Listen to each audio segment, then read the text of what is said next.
Goeiedag en welkom by vandag se oordeenking. Ons as Christene leef met die vaste oortuiging dat daar vir ons 'n goeie toekoms voorlê. Dat ons as oorwinnaars wegstap van al die uitdagings van hierdie wêreld. Ons fokus as ons die onregte en die ongelykhede wat ons raak sien aanspreek, is nie net op die hier en die nou nie. Ons bou aktief aan iets groter as hierdie oomblik en net onsself. Die Bybel wys vir ons dat geregtigheid 'n toekomsvisie het. Dit kyk vooruit na die dag wanneer God alles nuut maak en sy geregtigheid volkome gevestig sal wees.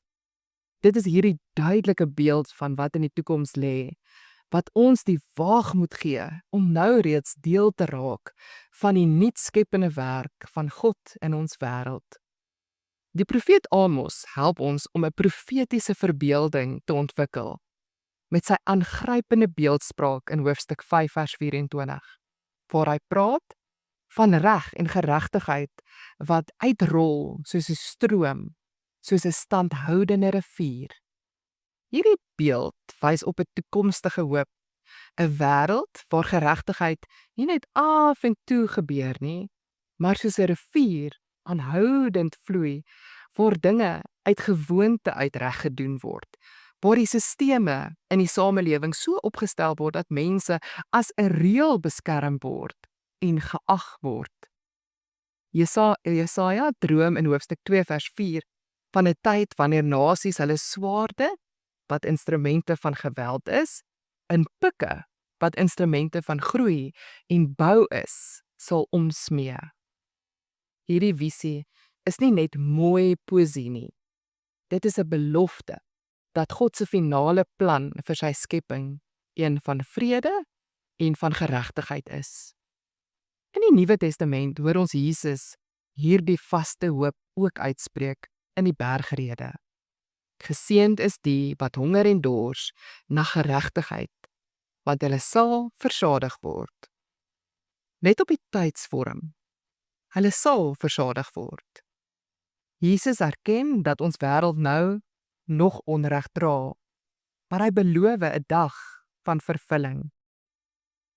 Hierdie belofte is nie 'n voorbelofte nie. Dis 'n vaste versekering. Dit bevestig dat ons werk na 'n meer geregverdigde, vreedsame wêreld nie verniet is nie.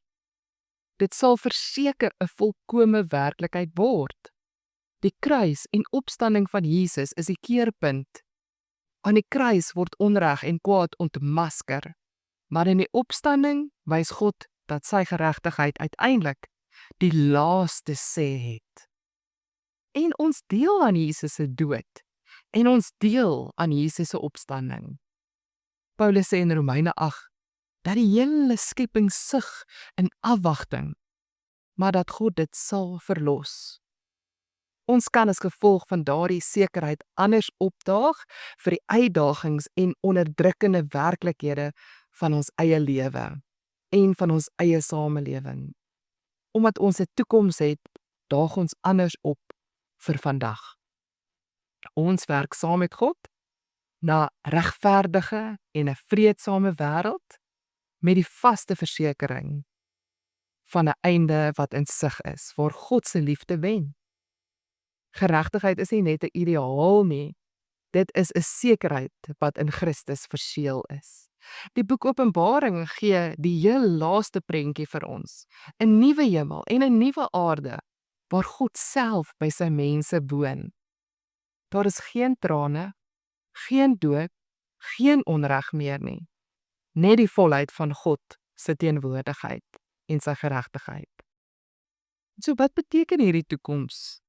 Wat beteken hierdie hoop vir my en vir jou vandag?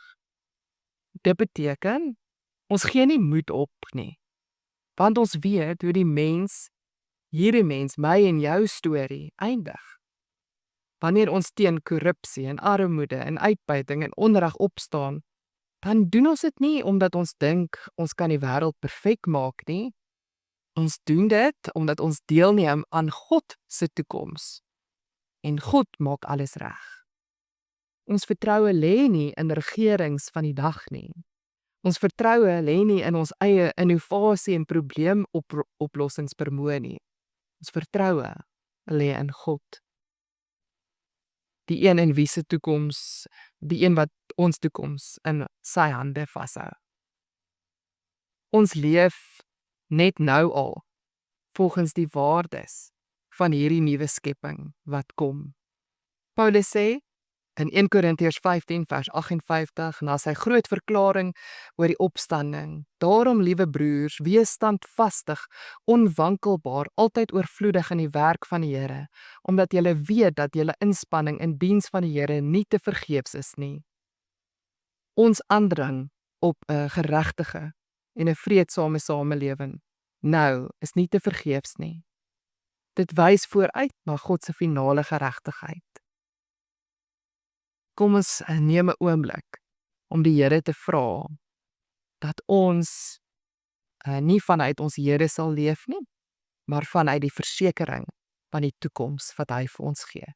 Kom ons bid saam.